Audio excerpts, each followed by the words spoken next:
because I want to touch on some of these. It's the 4 P's of education. So we're talking about people. Y'all say it with me. People, programs, policies, and the price.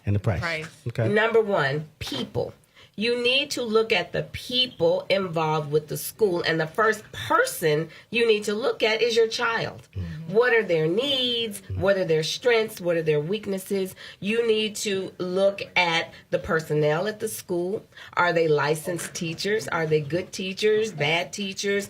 Look at the administration, and then look at those students who are at the school.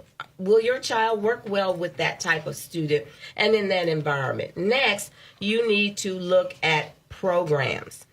Does that school have the program that is the best for your child? Honestly, in the situations I've looked at, private schools and charter schools in general work best for those kids who are closest to the middle. Yes. If you have a child with some sort of disability in the extreme, I'm sorry, but a private school is not for your child. Right. And probably a charter school is not for your child because they end up having to go to the public schools to receive services for those kids. So unless you find a private school who is dedicated to that particular problem that your child has, you probably want to stick with public schools. Conversely, if your child is artistic or they're sports oriented or have any of these special gifts and talents, again, some schools may not be able to provide for them. So you really want to take time out to look at the programs that exist in that school. Next, you need to look at the policies. And when I'm talking about policies, I mean the purpose of the school, the mission of the school, how they run the school, because that may indicate whether or not your child is going to do well at that school. If the purpose of that school is to get rid of the weak links, and you know your child is probably a weak link, that's not the school to send your child to.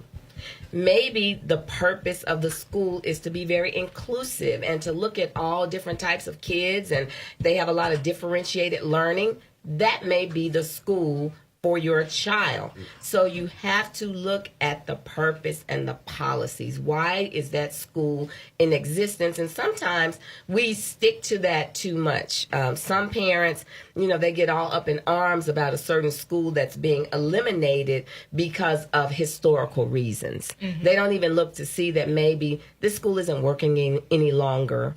The purpose is no longer there, but they just want their kid to be, a North Side Wolverine because they were. And maybe we need to start just looking more critically at what we're choosing, because lastly, P, the price.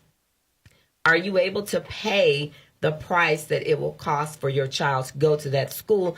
And I don't only mean literally how much money will it cost, but how much time will you need to invest as a parent? Will you need to drive across town?